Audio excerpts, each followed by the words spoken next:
listening to Proof Text, a Glossa House podcast by Dr. T. Michael W. Halcomb, Dr. Frederick J. Long, Dr. Mario Melendez, Dr. Jennifer Noonan, and J. M. Smith.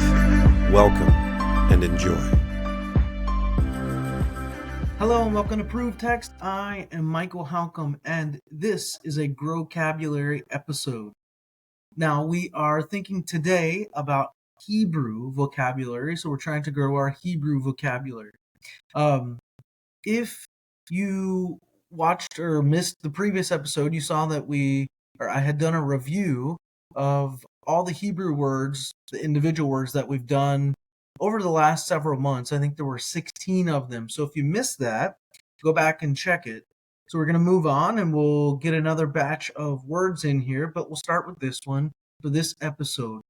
In Hebrew, it is the root mem, vowel, tav, or tav, however you want to say that. And we might say this mut or mot. So we're going to look at this on Step Bible. And if you're watching, as I always say, you'll have a little bit of an advantage. But if you're just listening, that's fine too. So I got stepbible.org open here. And I have the Hebrew Old Testament open. I'm going to go to search. I'm going to set my keyboard to Hebrew and begin typing in my word. There we go, mut. And you'll see what comes up. Mut, this is 849 times. The verb form to die, or mot, a noun form is just death.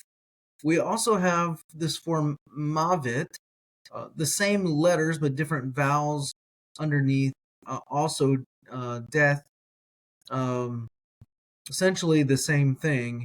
So those are the words we're looking at, and we see that this essentially all has to do with death. Let's look at the verb form, mut, and if we look at the very first instance of this in the Old Testament, actually, Genesis 2:17, you see that we have two words back to back. We have one of these very Hebrew things going on, mut to mut.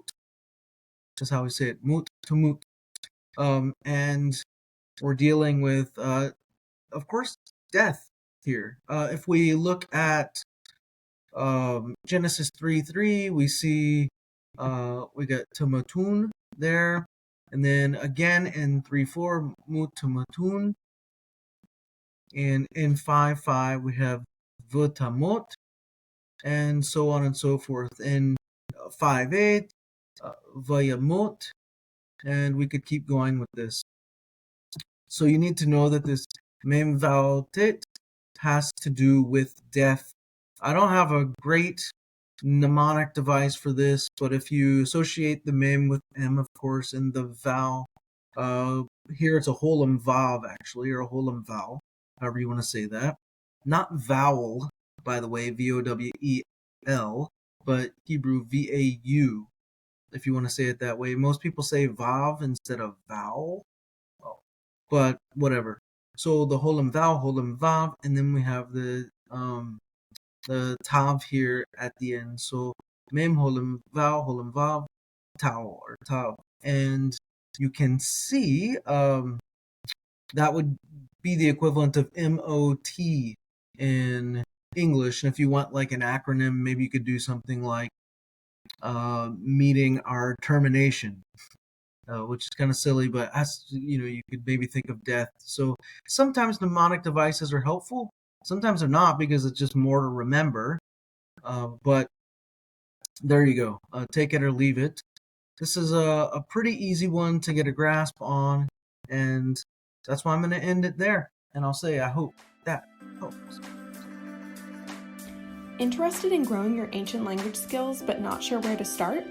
Glossa House can help.